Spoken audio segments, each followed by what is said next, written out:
Boa tarde.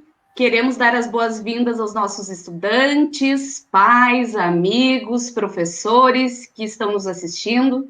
Estamos aqui na segunda semana da matemática. A matemática que tem uma importância fundamental no desenvolvimento do ser humano. Por esse motivo, a matemática não poderia ficar de fora. Nós preparamos muitas atividades para a tarde de hoje, com o material que dispomos e das ferramentas que temos. Foi feito com muito carinho para vocês, né, Prof. Tânia? Com certeza. Eu devo dizer que a matemática ela é empolgante, elegante, ela é mágica, ela é de extrema beleza e infinita grandiosidade. Eu concordo com o matemático Gauss, quando lá na nossa aula da terça-feira passada, ele somou muito rapidamente os números de 1 a 100. Ele disse que a matemática é a rainha das ciências. Eu estou 100% com ele. Mas o que nós temos, então, de bom para hoje, professora Poliana? Vamos começar com empolgação. Todo mundo gosta de música, não é? Faz parte do ser humano. Você sabia que as notas musicais tiveram origem na matemática? Pois é. Além de acalentar os nossos corações, a matemática teve grande influência na música. Acordes exatos e sonoridade perfeita. Quando a gente escuta isso, parece que não tem relação nenhuma com a matemática. Mas, desde a antiguidade, os povos eles já conseguiam se organizar para fazer suas escalas rítmicas, sonoras, fazendo fórmulas, divisões rítmicas. E o matemático Pitágoras, ele passou certa vez em frente a uma oficina de ferreiro e lá ele escutou o bater de 4 martelos, que para ele ficaram muito agradáveis ao ouvido humano. Então ele foi lá e estudou, seriam sons harmônicos entre si. Ele foi lá e estudou. E ele conferiu e viu o seguinte: cada um dos 4 martelos tinha peso, por exemplo, 6, 8, 9 e 12, digamos assim, unidades de medida, tá? Vou chamar então o martelo 6, o martelo 8, o martelo 9 e o martelo 12. E ele produziu matemática com esse peso desses determinados martelos que ele escutou. A primeira relação que ele fez foi constituir o martelo 6 e o martelo 8 em forma de fração. A gente diz 6 oitavos, mas o que seria isso? Seria o mesmo que eu dividir em 8 partes e ficar com 6 delas. Ela representa a fração 6 oitavos. Essa fração 6 oitavos, se eu simplificar ela, que seria o mesmo que pegar metade de 6 e a metade de 8, eu vou chegar nessa fração aqui que é 3 quartos. Então, eu digo que 6 oitavos é equivalente a 3 quartos. E ele pegou também o martelo 9 e o martelo 12 e fez a mesma coisa. Só que em vez de dividir por 2, ele dividiu por 3, né? Dividiu 9 por 3, dividiu 12 por 3, e ele chega também na mesma fração 3 quartos. Ou seja, a fração 6 oitavos e a fração 9 12 chegam ao mesmo resultado. Elas são ditas, na matemática, equivalentes. Mas ele não ficou só nisso. Ele pegou e produziu proporções com esses números. Então, eu fiz aqui para mostrar um pouquinho para vocês, primeiro um detalhe mais fácil. A gente percebe bem facilmente que o martelo de 6 é a metade de 12, né? Eu posso dizer matematicamente isso. Metade de 12 é igual a 6. Aqui eu desenhei, por exemplo, como se fosse uma escala, uma régua graduada até 12, que o martelo maior era 12. E eu dividi ao meio. Então, vocês podem ver aqui, um desenho um pouquinho maior que eu fiz. Essa escala até 12, se eu dividir ela ao meio, a nossa fração que representa a metade é essa aqui. Eu divido em 2 partes, eu fico com uma, eu tenho a fração 1/2. E se eu ficar, então, com a metade, na verdade, cada uma das partes vai ter 6 pedacinhos. Para o martelo de 8, ele também relacionou com o martelo de 12. Mas daí eu posso dizer que 2 terços de 12 dá 8. O que seria esse 2 terços? Seria eu dividir a minha mesma escala, digamos assim, o mesmo tamanho, em 3 pedaços, mas eu vou ficar com 2 deles. E eu fiz um desenho um pouquinho maior aqui, ó. Se eu pegar até o 12 e dividir em 3 partes, e eu vou ficar com 2 deles, eu tenho que seria 2 terços, né? Aqui, 1 terço, um pedaço dos 3. Mas se eu quero ficar com 2, se eu mostrar aqui para vocês, vocês vão ver que essas duas partes vai dar exatamente 8 pedacinhos desse. Então, 2 terços de 12 é 8. E a última relação que foi feita foi com relação ao martelo 9 e martelo 12. 3 quartos de 12 dá 9. Como assim 3 quartos de 12 dá 9? Se eu pegar a minha escalinha de novo, dividir em 4 pedacinhos, que a fração embaixo está dizendo divida em 4, e fique com 3, os 3 pedacinhos de cima, mostrado melhor aqui, ó.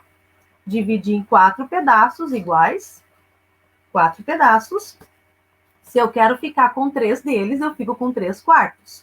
E o 3 quartos me dá exatamente 9 pedacinhos. Foi isso que gerou aí uma ideia que ele construiu um instrumento chamado de monocórdio. Claro que isso aqui é só uma maquete de papelão, fita e canetinha, né, para ficar fácil de reciclar. Mas a base do monocórdio, a própria palavra diz, é uma corda.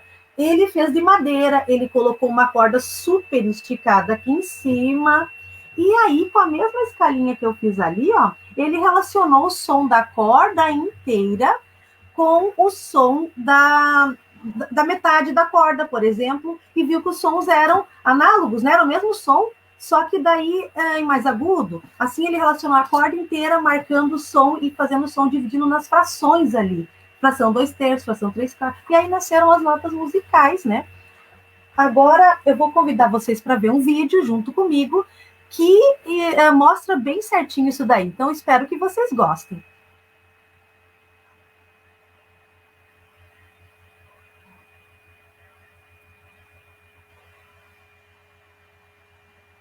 A descoberta das relações matemáticas entre os sons nos explicam que notas ou intervalos são esses que reconhecemos como ruídos.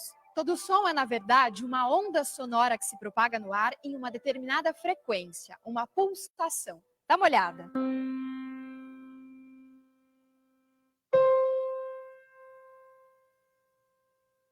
O som produzido pelos nossos passos são uma frequência. 3 passos por segundo, 4 passos por segundo, 5 passos por segundo e assim por diante. Se pudéssemos ouvir 440 passos em 1 segundo, teríamos este som. Esta é a nota Lá. Essa frequência é de 440 Hz, que significa 440 pulsos em 1 segundo. Todas as outras notas musicais são também frequências.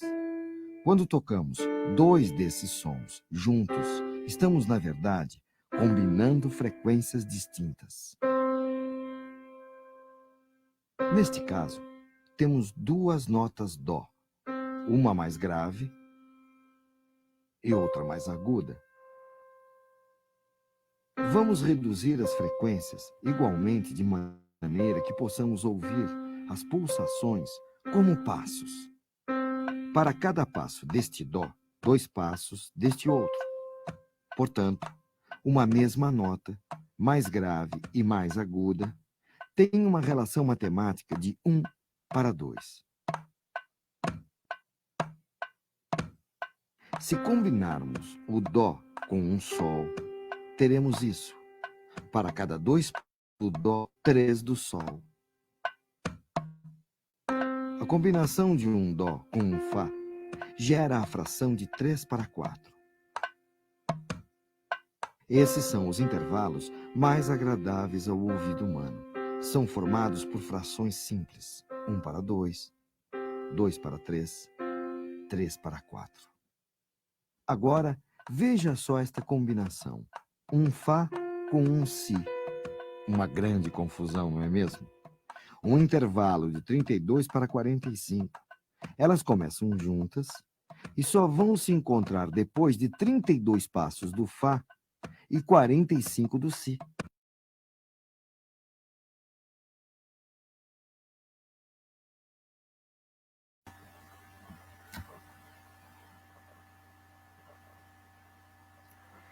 Então, pessoal, com esse vídeo deu para ver um pouquinho melhor, né, como que funciona.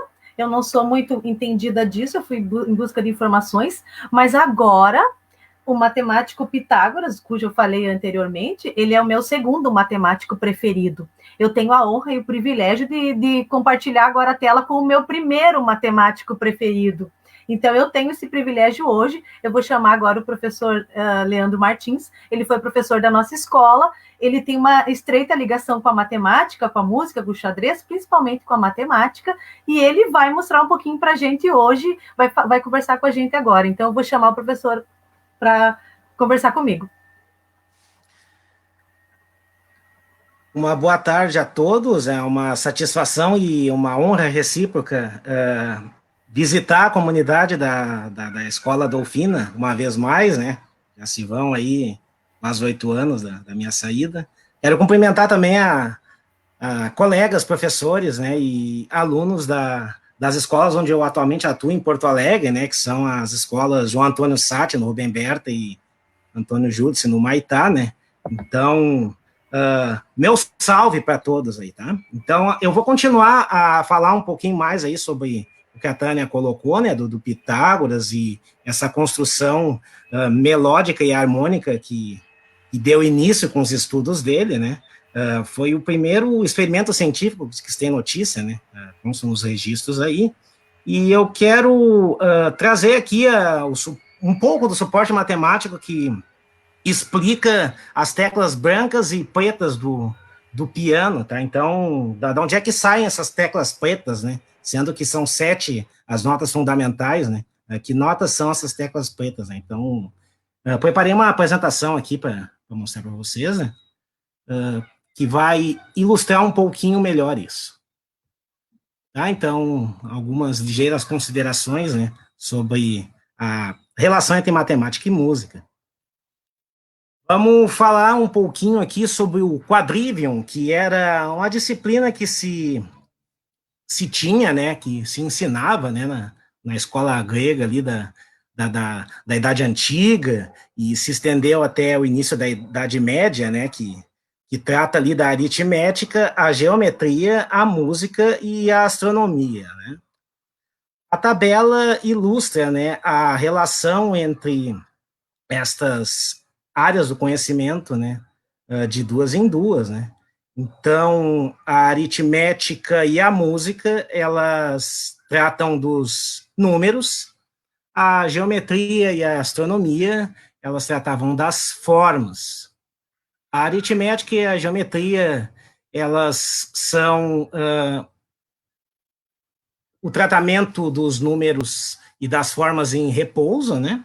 E a música e a astronomia, por sua vez, ela vai tratar ali da análise do movimento do contínuo. Então, se por um lado a aritmética trata dos números em repouso, a música vai tratar dos números em movimento. E a geometria e a astronomia, elas vão se relacionar de forma idêntica enquanto as formas, né? Então, aqui a gente está lidando com os números e as formas. Então, a professora Tânia mencionou Pitágoras, né? Do famoso Teorema de Pitágoras, né? Que não é do Pitágoras, de passagem, mas isso fica para uma outra fala, né? Mas o Pitágoras, ele viveu ali no século VI antes de Cristo, né? Ele foi um filósofo, um matemático, um astrônomo e um músico, né? Resumidamente, assim, ele estendeu muito os seus estudos por diversas dessas áreas, né? E todo o detalhamento e todo o destrinchar dessas áreas, né? Então, ele muito contribuiu aí para o início disso tudo, né? Mas vamos ver o quanto Pitágoras contribuiu especificamente para a música. Ali está o monocórdio, né, que a professora Tânia há pouco ali construiu, né? Então, nós temos aqui uma uma ideia mais geral dele por partes, né? Basicamente é uma corda estendida, né? Tensionada sobre uma caixa de ressonância, né? Como se fosse um violão muito rudimentar, e nas pontas dele, então, ele tem o seu tensionamento, né? E em algum lugar no meio aqui ele fica também tensionando, né? Que é exatamente onde a gente vai encurtar a corda e provocar uma frequência diferente, né? Conforme essa posição intermediária está. Então, aqui, num outro ângulo, né? À direita, né? Em 3 dimensões, né? Tá, então, isso aqui é uma ideia do monocórdio que o Pitágoras desenvolveu, né? Para poder estudar as relações entre o som produzido pelo tamanho de uma corda, né? O Pitágoras, então, começou a analisar com mais detalhes, né, com mais profundidade, essas consonâncias perfeitas, né, que é o som que é agradável ao ouvido, né? Então, nós temos aqui o violão, né, que ele é, vamos dizer assim, um descendente do monocórdio, né? Claro, ele tem 6 cordas, né? Mas a ideia dos trastes aqui é exatamente as marcações intermediárias, e todas as cordas têm o mesmo tamanho, né? Então, uma corda de um material um pouquinho diferente, de uma espessura um pouquinho diferente, ela já vai afetar também na frequência que ela vai vibrar, né? E, claro, a posição que tu vai apertar essa corda, né? Então, as primeiras consonâncias perfeitas que o Pitágoras estabeleceu ali, né? Nós temos ali a razão de 1 para 1, ou seja, tu tem uma corda Mi e a outra corda tocando Mi também. Então, isso aqui é o que o Pitágoras, na época, chamou de unissom, que é um som único, né? O nome atual, aqui à direita, né? Uníssono, né? Estou tocando agora 2 cordas com o mesmo som, né? Esse som é Mi. Então, notem que o som é idêntico, né? E aí, o que nós temos do 1 para 2, né? A oitava, né? Então, a corda sendo pressionada bem na metade, né? Aqui a corda solta, e aqui a corda pressionada bem na metade da soltura, tá? Isso aqui é um Mi também, só que é um Mi oitavado, quer dizer, correu todas as 7 notas a contar do Mi, e daqui a pouco é Mi de novo, só que numa frequência acima, né? Aí nós temos o diapente, né, que na construção harmônica hoje é a quinta justa, né? E daí tu toca o Mi, eu vou fazer uma versão mais grave dele. Ó, isso aqui é o Mi, né? Que é a mizona do violão. E nós temos ali um Si. Então, as duas tocando juntas fica assim. E na proporção, ou melhor, na razão, 3 para 4, né? O diatessaron, que é a quarta justa, né? Então, tu tá tocando aqui a corda Mi e a corda Lá, né? E as duas juntas produzem esse efeito aqui. Tá? Então, quando que nós temos uma combinação de notas que não é perfeita? Quando a gente tem isso aqui, ó. Ó, isso aqui é muito feio, muito desagradável, né? Então, notem que, para confrontar, né, uma consonância perfeita, é muito bacana de tu ver, tá? Mas quando que não é, né? Tá? Então, tem esse som aqui que soa horrível no primeiro momento, né? E agora esse aqui não. Tá? É dessa sonoridade, né, que se trata, né, a abordagem da Profitani, e agora eu venho discorrendo um pouquinho mais. Então, nós temos a escala pitagórica, né, na corda em frações, né, de onde ela é pressionada, apertada, né, e temos ali essa mesma ilustração num violão, ok? Então, nós temos ali todas as frações que representam a escala pitagórica, né? Então, o violão de hoje ele não é tão diferente dessa escala, né? Ela apenas sofreu modificações, como já vou tratar aí. Chama a atenção ali que todas as frações, né, portanto, números racionais, né? Nós temos um numerador e denominador inteiros. O denominador ele é diferente de zero. Notem que ele sempre usa os números 1, 2, 3 e 4, né? Ou algumas de suas respectivas potências. Então, é essa coisa da perfeição, né? A perfeição dos números, a perfeição do som, a perfeição matemática. Veio a revolução científica ali, pós-renascimento, né? E aí o som ele passou a ser estudado como um fenômeno acústico, né? Como hoje, de fato, admitimos que ele é. A escala pitagórica, então, ela passa a ser revista, né? Esse novo princípio instrui, né, uma revisão dessa escala, né? Porque ela tem alguns erros ali, alguns defeitos, vamos dizer assim, né? E essa revolução científica, ela propicia, então, as correções necessárias, né, aprimorando a escala pitagórica, né, daquela época do Pitágoras lá, e de todos que conduziam a alguma música através dos instrumentos, né, que, diga-se de passagem, eram muito rudimentares, né? Então, a gente tem aqui um confronto entre as frações da corda tensionada e a frequência em que essa corda vibra, né? Que são, no caso, as notas geradoras, né? Então, quais são as duas falhas, né, que a escala pitagórica tem, das tantas que essa escala tem, né? Mas o tempo curto aí a gente vai falar apenas das duas que são tidas como as principais, né? A primeira delas é a impossibilidade de a gente obter notas de equivalência em ciclos de quintas justas, né? A quinta justa é aquela fração de 2/3 que vocês ouviram há pouco ali, né, com a professora. E o que acontece, né? Tem uma relação entre a frequência e a fração da corda que ela é inversa. Então, na prática, o que acontece? Quando tu aperta a corda a 2/3 da sua altura, a frequência dessa corda apertada dessa forma, dessa maneira, ela é 3/2, né, maior. Então, é o 2 e o 3, só que eles trocados de lugar, né? O 2 estava em cima, vem para baixo, o 3 que estava embaixo vai para cima, né? Uma coisa fácil de se entender, né? Quando tu aperta a corda na metade, a frequência dobra, que é o Mi que vocês ouviram há pouco e o Mi oitavado. Tá? Estou pressionando a corda bem na metade. E aí se pergunta, né? Cada vez que eu vou apertando a corda em 2/3 de sua altura, eu vou produzindo aquela relação de intervalo que se chama de quinta, né? O ciclo de quinta. E aí se pergunta, existem M e N naturais, e diferente de zero, tais que aquela potência na base 3/2, ela se iguala em algum momento à potência de 2, que é o 2 elevado na N de navio? Porque o que acontece? Se tu consegue encontrar escalas que se encaixam, a gente consegue fazer as transposições, né, para outros tons, né? Então, em algum momento, alguma nota tem que ser formada por ciclo de quintas, ou seja, eu vou repetindo esse processo de marcar a corda a 2/3 de sua altura, em algum momento ela vai ser a oitava de alguma corda solta.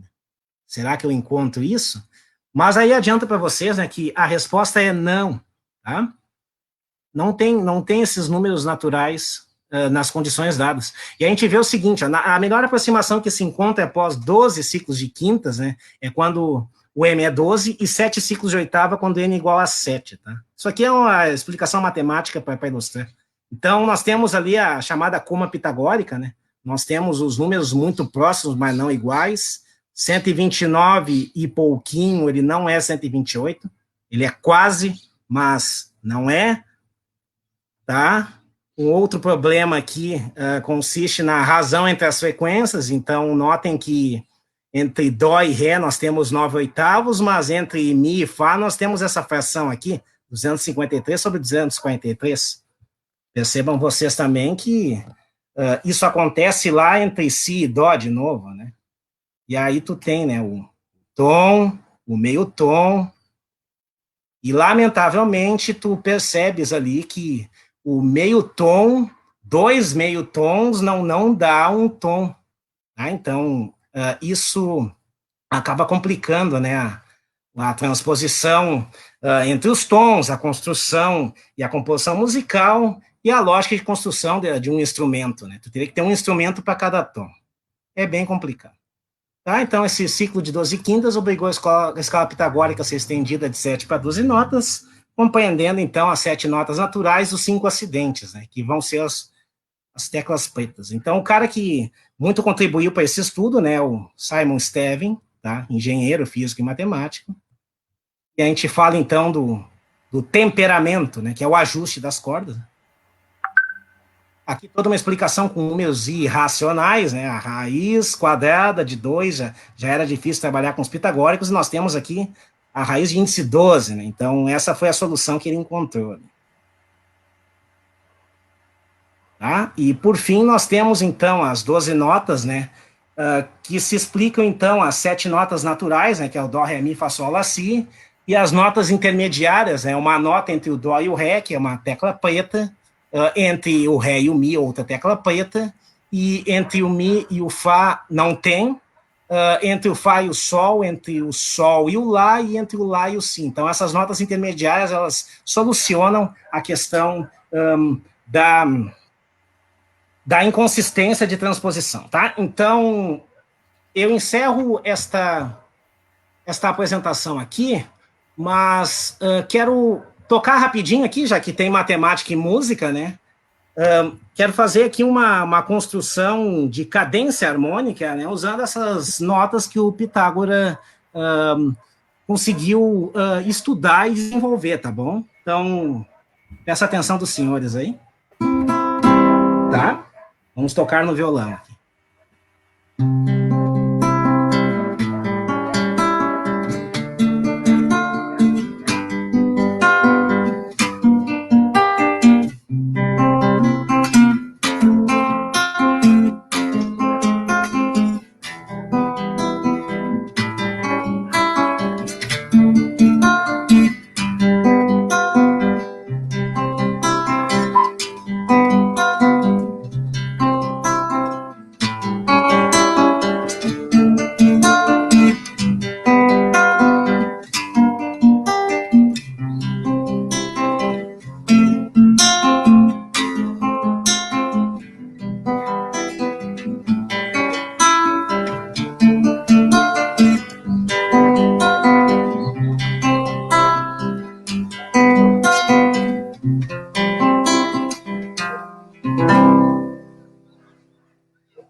Então tá.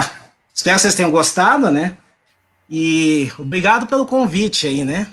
Uma satisfação aí poder trocar uma ideia com o pessoal da Dolfina e com o pessoal aqui do João Sati e do Antônio Júdice nesse tempo de isolamento. Fiquem bem, fiquem em casa. Ai, que bom. Eu também fico muito feliz. Nossa, a gente é que agradece a tua participação. E agora vocês viram por que ele é o meu matemático preferido? Né? Porque tem muitas veias por aí que dá para ser exploradas. Mas eu vou passar aqui, agora, vou chamar um pouquinho a professora Vanusa, que ela também quer dar uma faladinha com você aí. Então, entra a professora Vanusa para continuar a nossa... Ai, momento único, Leandro. Eu queria tomar um banho de álcool gel para te dar um abraço hoje. Pena que não dá. Daria um abraço com álcool gel e um beijo de máscara. Momento único, muita saudade de quando tu dava uma palhinha pra gente lá na sala de planejamento. Bons tempos, né? Mas, enfim, muito é o que a gente pode fazer nas condições que se tem, né? Então, a gente está conseguindo fazer muita coisa, sabe? A iniciativa da Dolfina muito bacana aí, e vamos seguindo nossos movimentos, né? Cada um nas suas respectivas escolas, hein? Muito sucesso. Exatamente. Eu vou te convidar para ficar aí. Obrigada. Para tu ficar aí nos bastidores, para ver o que eu vou aprontar aqui agora. Tá bom? Sou todo ouvidos. Olha só, gente. E ainda falando sobre música, eu resolvi, não sei se eu posso dizer estudar brincando ou brincar estudando, não sei. Mas eu trouxe aqui garrafas com água e vocês podem observar, não sei se dá para ver aí, deixa eu ajeitar minha câmera, que a quantidade de água em cada garrafa não é a mesma, né? Mas a ideia é o seguinte, responda aí no chat, eu vou tentar acompanhar. Por que será que eu trouxe garrafas com água para a aula de matemática? Eu trouxe, então, garrafas com água e trouxe também uma baqueta, tá? Que eu fritei o ovo ao meio-dia e agora vou usar esse instrumento aqui, tá? Olha só. Uma curiosidade, tá? As garrafas, então, têm quantidade diferente de água dentro. E quando eu toco as garrafas,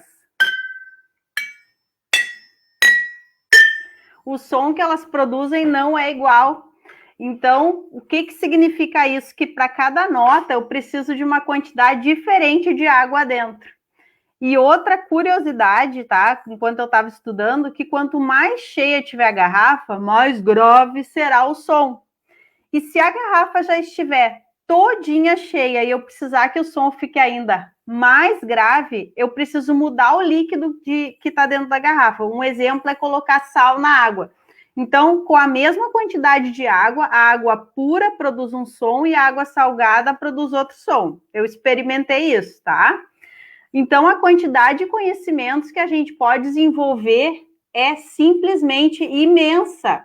Frações, porcentagem, unidade de medida de volume, como litro, mililitro, né? Que nós conhecemos como ml.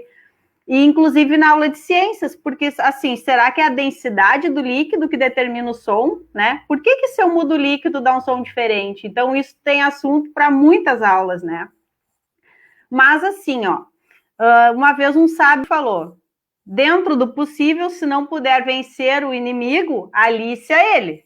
Então, eu vou homenagear agora alguém que me causa muito medo, que é a Dona Aranha, tá? Então, eu escolhi a melodia da Dona Aranha para fazer aqui com as garrafas. Eu colei ali na parede as notas, né, a partitura. Juro que no ensaio eu não errei. Então, eu vou tentar tocar aqui. Vocês podem cantarolar junto comigo, tá? Então, vou lá. Vou olhar ali, colar as notas ali da parede, tá? Vou cantar baixinho e vou tocar forte aqui. A Dona Aranha subiu pela parede, veio a chuva forte e a derrubou. Já passou a chuva. Peraí que eu errei agora. Já passou a chuva, o sol já vem surgindo e a Dona Aranha continua a subir. Deixa eu ver onde é que tá. Ela é teimosa. Ela é teimosa e desobediente. Sobe, nunca está contente. Como eu errei, eu vou tocar a última parte de novo, tá? Ela é teimosa e desobediente. Sobe, nunca está contente. Então, eu espero que vocês tenham gostado, tá? Ensaiei bastante aqui na hora, olhando as notas, tentando acompanhar comentário, tá? Me enganei ali numa nota. Mas assim, ó, se vocês quiserem gravar, né, ensaiar uma música, gravar e nos mandar o vídeo, a gente vai ficar bem feliz, tá? Professora Tânia, tem mais uma interação aí, será? Tem mais uma interação, sim. E agora eu vou precisar da tua ajuda e da ajuda do pessoal que está aí nos assistindo. Tá eu bom. preciso que vocês me ajudem, porque eu vou ficar aqui, posso até estar aparecendo ali na tela, mas eu vou estar de olhos vendados. Eu vou manipular as letras. Tá bom.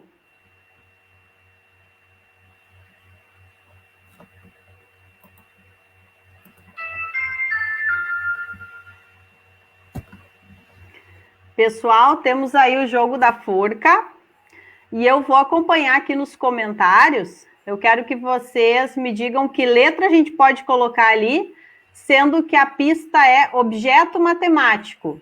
Assim que eu enxergar uma letrinha ali, eu falo para a Prof. Tânia, façam suas apostas. Que letra a gente pode colocar ali? Ó, preciso ver... Letra A, professora Tânia. Tem A. Outra letra. Tô de olho nos comentários. Também tô.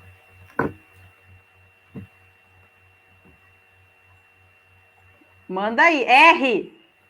Letra R, professora Tânia. Ih, não tem R. Letra O. Letra O. Tem. E tem duas vezes a letra O. Mais palpites. Letra E. Não tem. Letra G. Não tem. Deixa eu ver. Ó, parece que alguém está achando que a palavra é compasso. Será que pode ser, Prof. Tânia? Ai, vamos ver.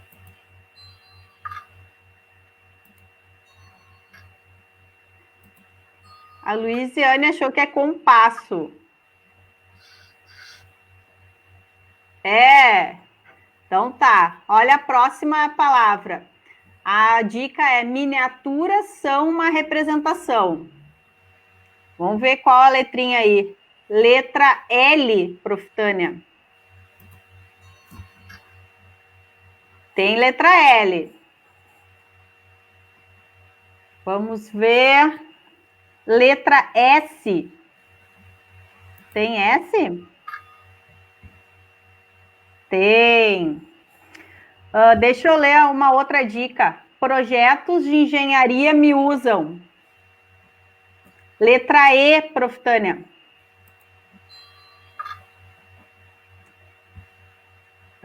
Letra M. Não tem. Outra dica. Utilizamos para construir maquetes. Letra B. Letra C. Ó, tá brilhando, tá brilhando. Outra dica. Sequência ordenada de tons pela frequência vibratória de sons. Ó, acertaram ali de novo. O pessoal acha que é escala, Prof. Tânia. Eu tô achando que é também. É escala. Agora, a próxima palavra, a pista é razão estabelecida. Letra O, Prof. Tânia. Ó, tem letra O. Vamos ver, próxima letra. Letra E.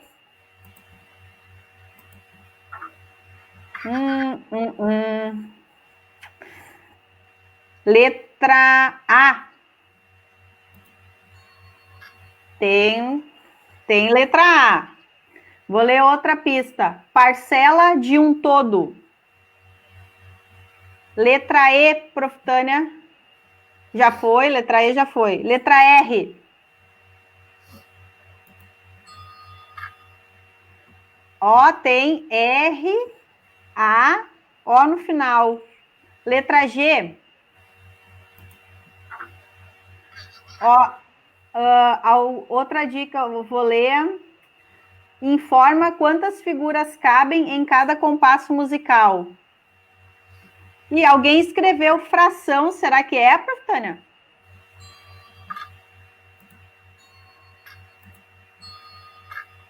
Fração. Tem mais uma palavra, né? Quantidade de espaço ocupado é a primeira pista. Letra M tem? Ó, de primeira. Tem letra M. Letra L. Vou ler aqui uma outra pista. Intensidade do som. Ó, alguém respondeu o volume. Duas pessoas. A Prof. Tamara. Nossos comentários passam muito rápido. E o Dylan responderam volume. Será que é?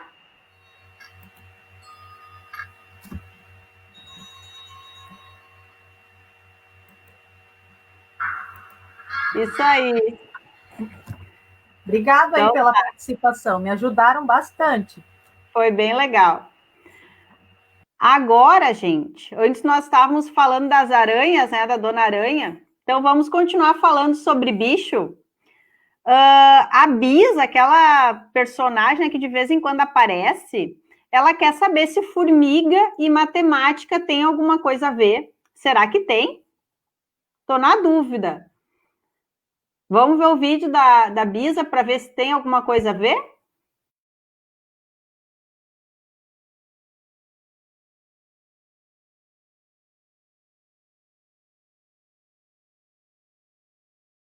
Teve uma vez que eu estava no supermercado, né? Estava sozinha.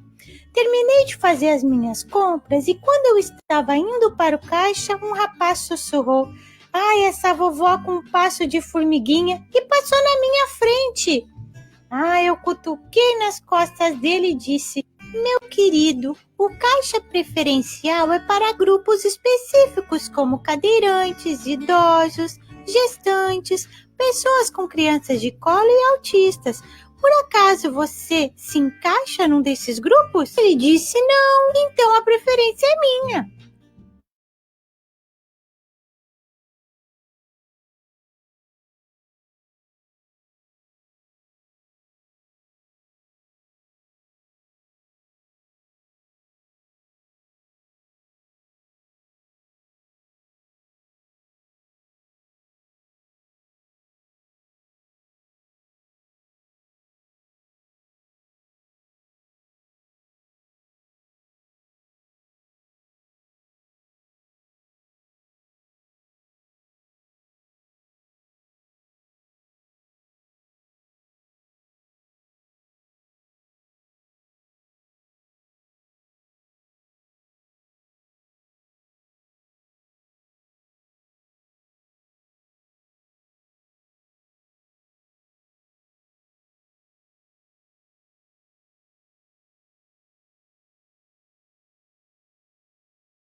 Nós tivemos um problema com o som, mas depois nós podemos disponibilizar lá no site, né, para que vocês tenham acesso. Eu fico me perguntando qual a profissão da Bisa. Essa Bisa é demais. Vocês sabiam que uma das preocupações dos professores é abordar assuntos relacionados ao mundo do trabalho? Muitas vezes os alunos nos perguntam se a matemática está presente em todas as profissões. O que vocês acham? Cada um pode pensar na profissão que gostaria de ter e se nela há matemática envolvida. Alguns alunos, pais, colegas de trabalho mandaram vídeos para colaborar com a nossa aula pública de hoje. E a primeira que vamos apresentar é da família da aluna Estela, da 42A. O pai da Estela, ele produz componentes que são utilizados na fabricação de calçados aqui em Novo Hamburgo. É bem interessante a gente verificar a matemática na prática.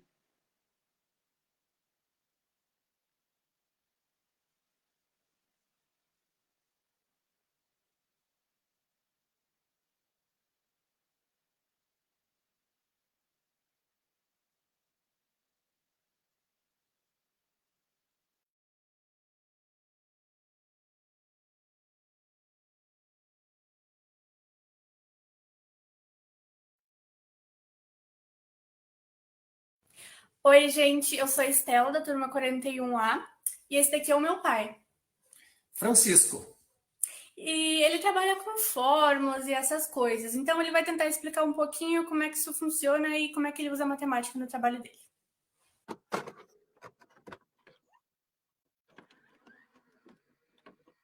A matemática é a organização da vida de todos nós, ou seja, ela facilita a nossa vida. Veja no meu trabalho, no dia a dia lá, às vezes. Eu recebo um pedido de 1.000 metros quadrados de um produto, do SP55.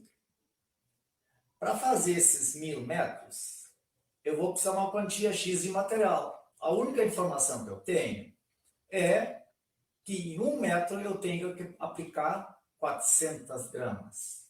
Então, automaticamente a gente já sabe, em 1.000 metros, a gente precisa de 400 quilos. O produto SP55, que vocês estão vendo rodando na máquina, eu tenho que regular a máquina para ela aplicar os 400 gramas. Muito bem.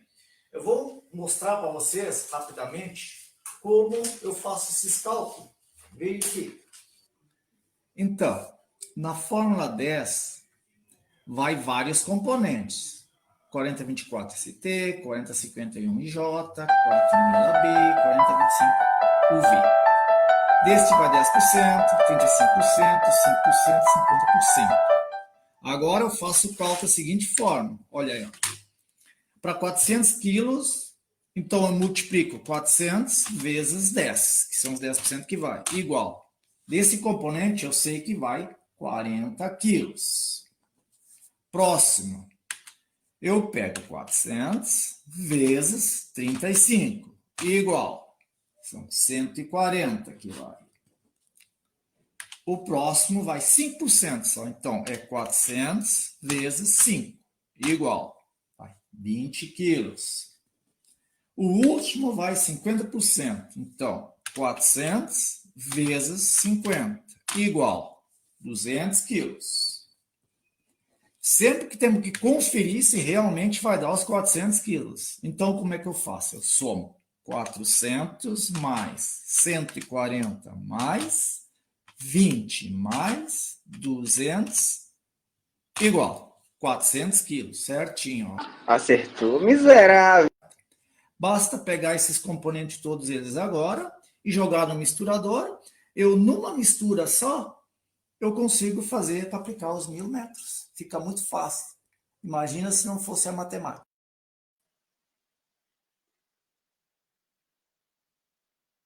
Que bacana, Estela. Foi muito boa a tua contribuição para a nossa aula. E aí, Prof. Tânia, fiquei sabendo que você tem uma convidada especial, é isso mesmo? Isso mesmo, eu tenho uma convidada especial, ela veio ao vivo aqui para conversar um pouco com a gente. Então, eu vou chamar agora para conversar com a gente a Milena.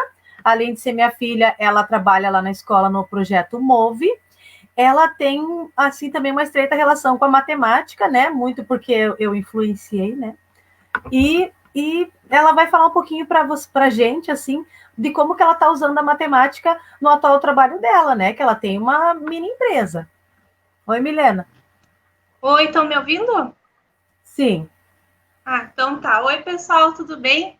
Tô com saudade dos alunos lá do Move. Bom, gente, caso vocês não saibam, eu tenho um restaurante, né? E restaurante a gente trabalha com matemática o tempo todo, né? Tudo envolve matemática. Desde a parte de fazer a comida, preparar antes, para daí na hora que o cliente pede, tá tudo certinho, tudo pesado, e até a parte administrativa, quanto eu vou ganhar naquele pedido, quanto eu usei de tal produto, né? Então, eu sempre uso aqui, até trouxe para mostrar, ó, uma balança, né? Fundamental ter uma balança para eu pesar, por exemplo, eu vendo batata frita. Quantas gramas de batata frita vai em tal pedido para 2 pessoas? Então, eu peso aqui, 500 gramas. Quanto custa 500 gramas? Eu tenho que saber quanto custa 500 gramas da batata para eu saber quanto que eu posso lucrar em cima, né? Porque existe o faturamento e existe o lucro. O faturamento é tudo que a gente ganha, só que o lucro é aquela parte que sobra para a gente, né? Não foi o que sobrou por exemplo, a batata lá, 500 gramas, eu gasto R$3, mas eu vou vender por 5, né? Então eu gasto R$2. Opa, mas e o óleo? Eu tenho que contar o óleo, eu tenho que contar a luz da fritadeira, né? Então tudo envolve matemática. E minha mãe pediu aqui para eu trazer uma coisa que ela adora, né? Que são essas caixinhas. Ó, opa, tô meio perdida aqui. São as caixinhas, né? Até perguntei, tá, mas o que isso tem a ver com matemática? E as 3 profs ali me responderam que tem tudo a ver com matemática, né? Alguém pensou para fazer esse formato aqui, tudo recortadinho, né? Ó, tem até os furinhos, isso aqui também foi pensar. Opa, tô perdida na câmera. Tem os furinhos, tem os cortes aqui para encaixar. Não sei se vocês estão vendo. E depois, quando você monta toda essa caixinha, né, você vai encaixando ela aqui, né? Não vou montar uma aqui, eu já trouxe uma montada. Ela vai virar uma caixinha assim. Então, tudo é pensado, né? O tamanho, as medidas, quantos quilos cabe aqui, quantas gramas cabe aqui. Tudo, como vocês podem ver, é matemática. Também tem esse tipo de caixa aqui, que é tipo caixa de pizza, né? Ó. E aí você vai montando ela aqui, ó. Você encaixa ela aqui. Ela tem todos os partezinhos certinhos, tudo calculadinho. Para isso aqui, ó, esse aqui deve ter 5 milímetros aqui para encaixar aqui no corte, para ela prender e ficar como uma tampa ou uma caixa, né? E depois de pronta daí, então ela fica desse jeito aqui. Que é um formato, né, hexagonal. Tem outros tipos, esse aqui tem o formato que é quadradinho, né? Na verdade é tipo um paralelepípedo, sei lá, depois os profs falam aí. Então eu tenho que saber quantos quilos cabe aqui, quantos quilos de comida cabe aqui para essa caixa aguentar e o quanto eu vou lucrar, né? Então também tem a parte burocrática, que é bem chata, né? A questão de imposto, quanto eu vou pagar de imposto esse mês, quanto eu vou pagar de imposto no ano, tudo a gente tem que estar aprendendo e tudo envolve matemática, não sei o que seria de mim sem a matemática, porque tudo, desde quantas gramas de maionese eu vou pôr no potinho para mandar para o cliente, então eu tenho que pesar aqui, para eu saber quanto custa o potinho. Custa 50 centavos com a tampa, mas quanto 60 gramas de maionese? Custa mais 50 centavos, R$1, posso vender por quanto? Posso vender por R$3, por 4, mas aí para quem vende no iFood, por exemplo, a gente vende no iFood, né? E aí, quantos por cento? Não é de graça vender por iFood, né? Então, a gente tem que pagar 12% por iFood. Então, eu tenho que calcular, além do preço do lanche, se o lanche é R$10, R$1,20 eu vou pagar para o iFood, né? Tudo tem o seu valor ali. Outra coisa também que eu uso muito matemática é na questão das entregas. Você pode cobrar pela entrega, né? Ou você pode fazer a entrega de graça, mas aí você vai acabar embutindo esse preço no produto, porque é dinheiro, a gasolina tá cara, a gente sabe quantos quilômetros a moto faz por litro de gasolina, quantos litros de gasolina eu vou ter que pôr na semana para entregar 50 pedidos. Então, tudo a gente vai anotando, a gente vai fazendo métricas, enfim, como vocês podem ver, tudo é matemática no meu trabalho. Obrigada pela participação, Milena. Que bom você escutar isso de você, que tudo é matemática, porque eu concordo muito. E vou ali até o comentário da Cláudia, são umas lindezas de família, vou agradecer também, porque eu acho que as coisas mais perfeitas que eu coloquei na Terra foram os meus filhos que eu fiz até agora. Então, eu agradeço muito a tua participação e tá de parabéns. Tomara que teu restaurante siga sempre crescendo muito. Se for depender de você, acho que sim, né? Que é muito empenhada, muito dedicada. Tá? Então, agora nós vamos seguir. Eu vou chamar de novo a professora Poliana para participar para chamar a nossa próxima atração. Obrigada, Milena. Então, agora a professora Poliana vai dar uma mão ali para a gente seguir, né, com a nossa... Outro aluno muito querido que nos ajudou, professora Tânia, na aula pública de hoje, é o pai do Tobias, que tem uma microempresa e que vende utensílios de plástico, bombonas, cadeiras, caixas, carrinhos, cestos, vários utensílios que utilizamos no nosso dia a dia. Vamos dar uma olhada como ele usa a matemática?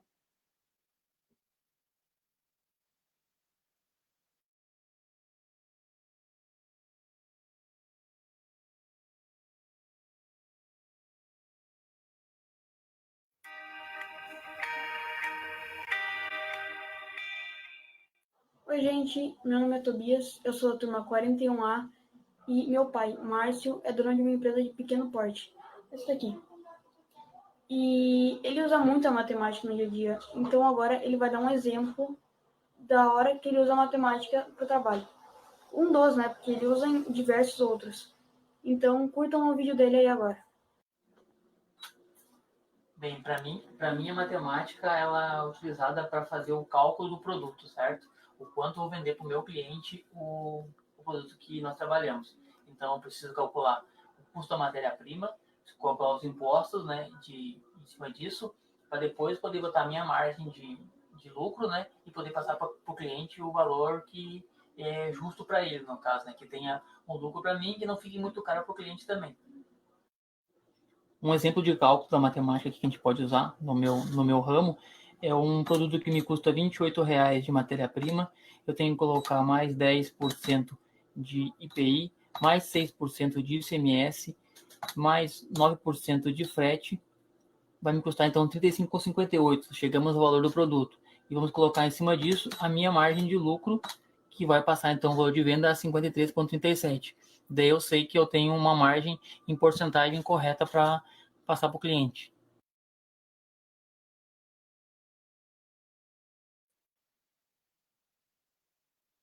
Obrigada, Tobias. Como é bom, é bacana a gente ter parcerias com as famílias.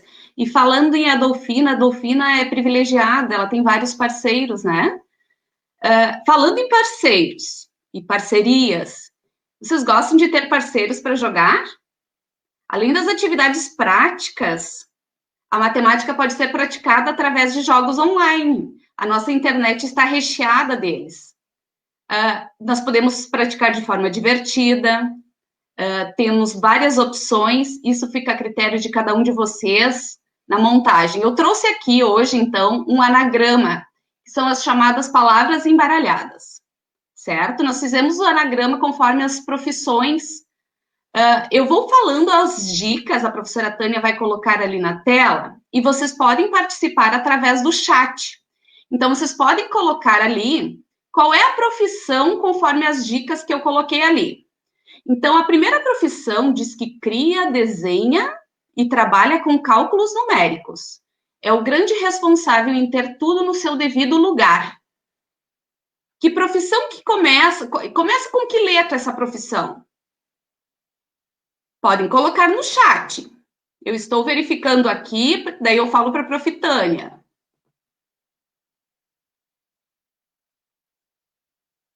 Arquiteto, Prof. Tânia, é isso mesmo? Olha só.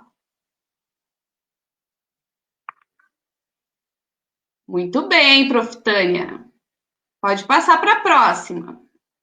O outro profissional diz que ele prepara e opera equipamentos de diagnóstico por imagem. Me digam qual letra que começa.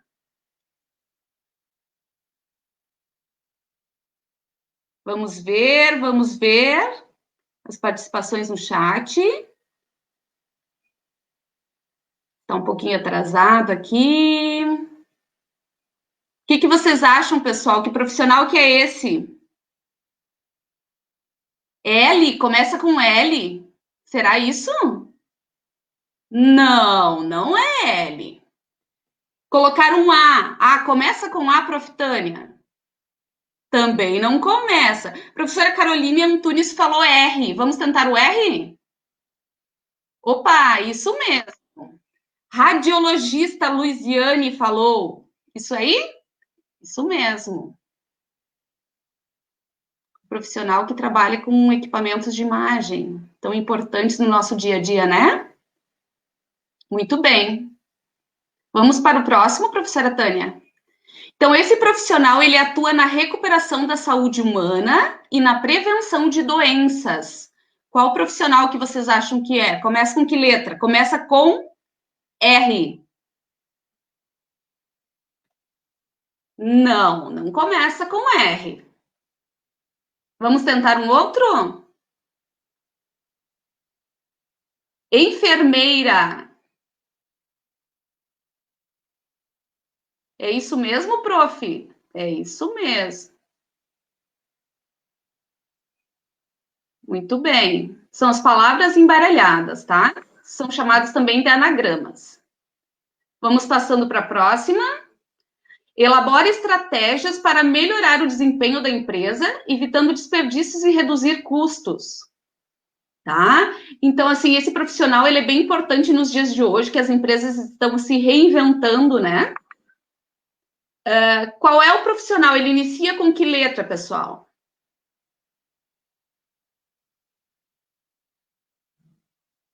Vamos ver? Podem participar ali no chat.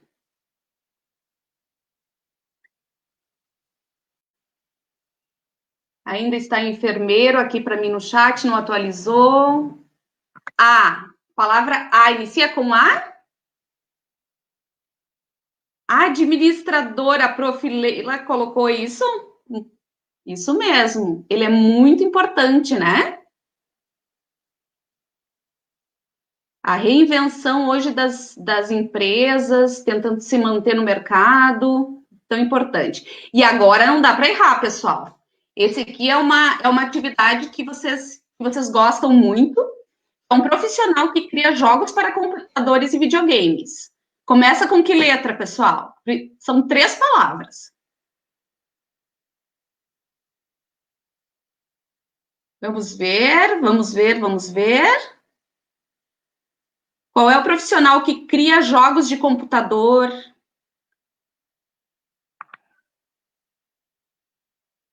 Ainda não. C, começa com C. Não, mas não tem o C ali. Designer de games.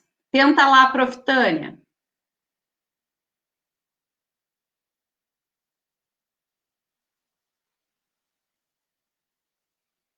Ó, dá para trabalhar com os menores. Questão das letras. Formação de palavras. Muito bom. Muito bom, parabéns. É isso aí. E agora, prof. Tânia.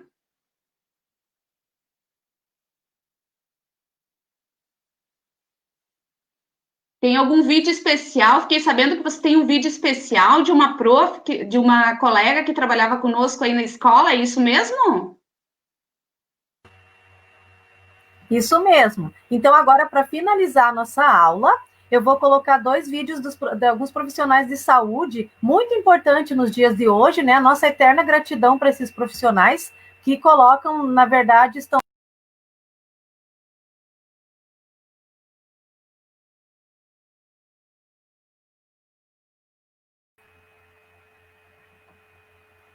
Então, vamos olhar o vídeo desses profissionais aí.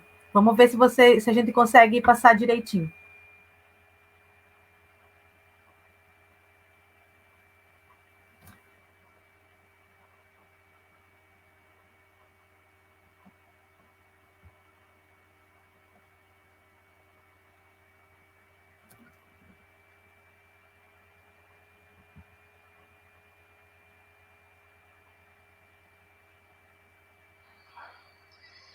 Olá, me pediram para falar sobre a matemática na enfermagem.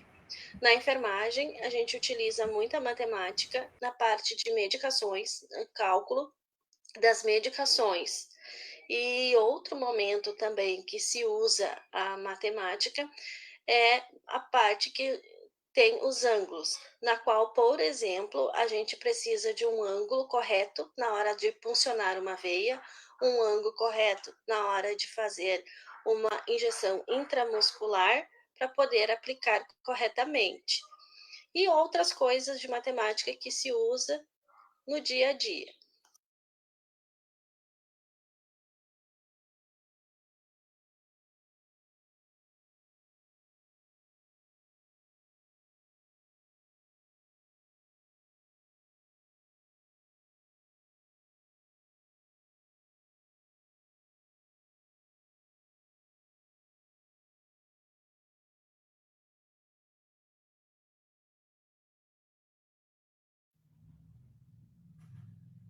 Olá, alunos da Escola Dolfina. Sou Daiana Spessato Borchardt, cirurgia dentista. Espero que estejam todos bem. Eu recebi um convite muito especial da professora Tânia de matemática para falar como eu uso a ciência dela na minha rotina de odontologia. Eu quero começar falando que cada dente da boca é identificado por um número. Esse número é uma linguagem universal.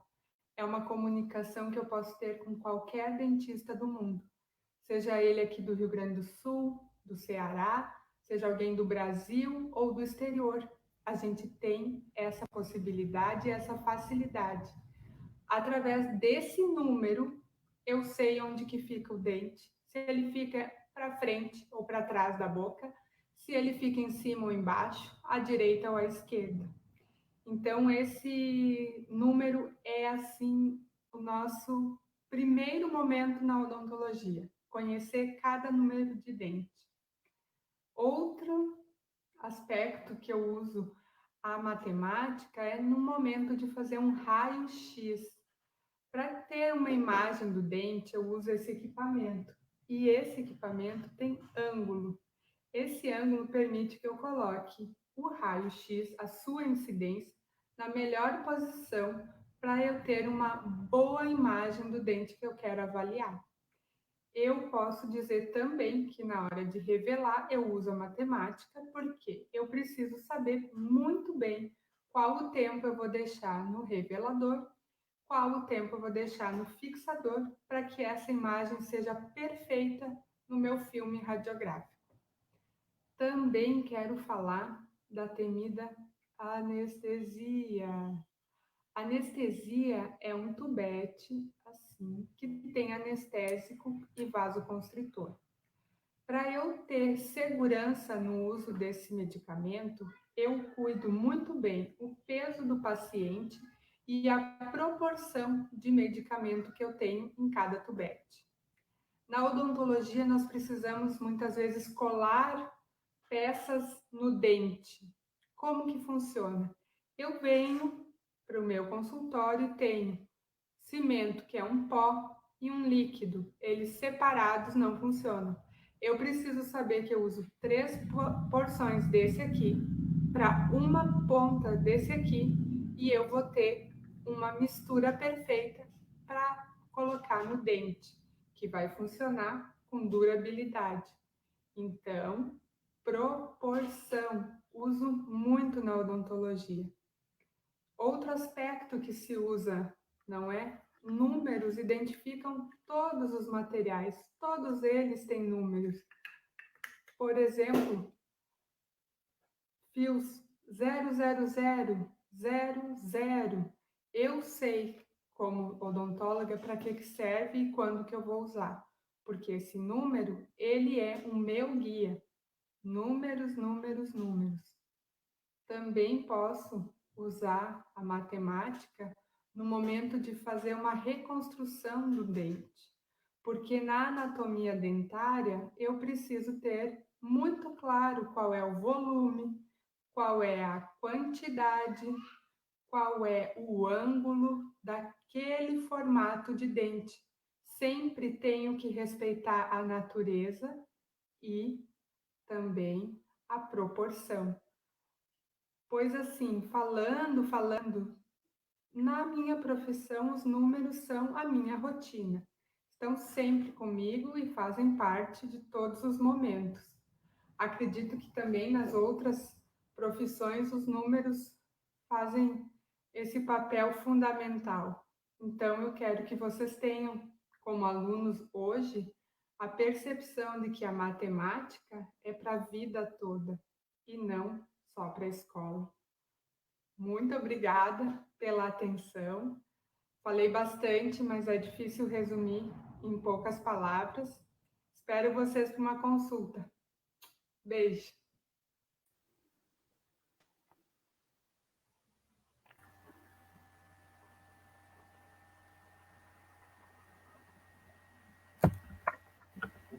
Que momento único, que bacana a gente poder verificar a matemática inserida em todas as profissões, né? Muito legal. Valeu a pena. Encerrando a tarde de hoje, então, queremos agradecer a participação de todos. Nós tivemos alguns probleminhas com vídeos, nós tivemos o problema do vídeo da Bisa, lembrando que é para vocês ficarem atentos que nós vamos postar no Facebook mais tarde, daí vocês vão poder curtir o vídeo feito pela Bisa em especial, né? Muito legal. E eu gostaria de agradecer as colegas, né? As colegas de áreas, parceiras, que participaram hoje à tarde aqui, foi muito especial, muito legal, na nossa matemática, e vamos deixando um pensamento matemático para o atual momento que estamos vivendo, um pensamento assim, ó, que eu acho que se encaixa direitinho com a nossa matemática e a realidade da pandemia que nós estamos vivenciando. Subtraia tristezas, some as alegrias, multiplique sorrisos e divida seus sonhos. Não que a matemática vá resolver todos os problemas do mundo, mas ela tem a capacidade de decifrar parte das incógnitas que habitam o nosso ser. Um grande beijo para todos vocês.